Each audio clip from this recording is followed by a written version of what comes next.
ចាសូមជម្រាបសួរលោកតាលោកយាយអ៊ំពូមីងលោកគ្រូអ្នកគ្រូបងប្អូនទាំងអស់គ្នានៅថ្ងៃនេះជួបជាមួយនឹងនាងខ្ញុំចរិយានិងកូនស្រីនាងខ្ញុំកនិកាជាថ្មីម្ដងទៀតនៅក្នុងសាច់រឿង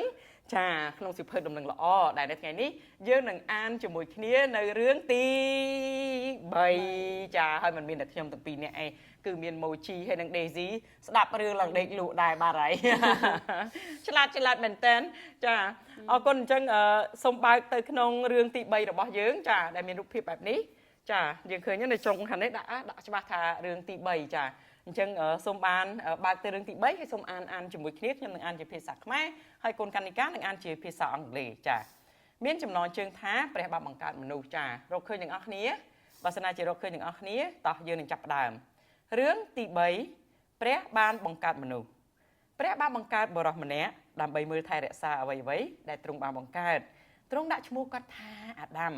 ព្រះអង្គបានបង្កើតអ្នកជំនួយម្នាក់សម្រាប់គាត់ដាក់ឈ្មោះនាងថាអេវ៉ាពេលព្រះបញ្ចប់ការបង្កើតហើយទ្រង់ទតមើលអ្វីៗទាំងអស់នោះហើយមានបន្ទូលថា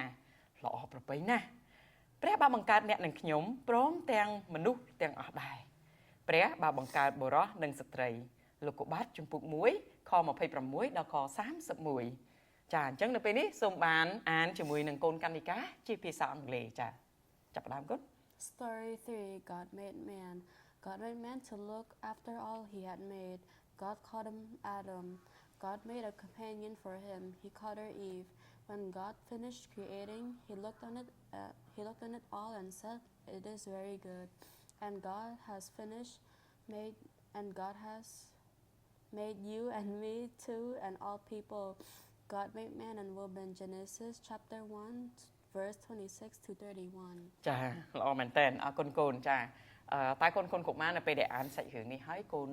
រៀនបានចំណុចអ្វីដែរហើយកូនកណ្ឌិកាកូនអានរឿងនឹងហើយកូនរៀនបានចំណុចអីដែរកូនពីព្រះអង្គព្រះទ្រង់បានបង្កើតមនុស្សចាហើយអស្ចារ្យមែនទេ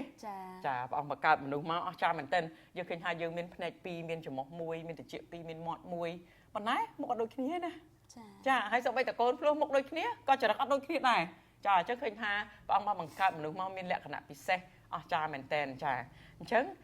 សង្ឃឹមថាលោកអ្នកនឹងរៀនបានអំពីមេរៀនរបស់យើងថ្ងៃនេះដូចជាយើងខ្ញុំដែរ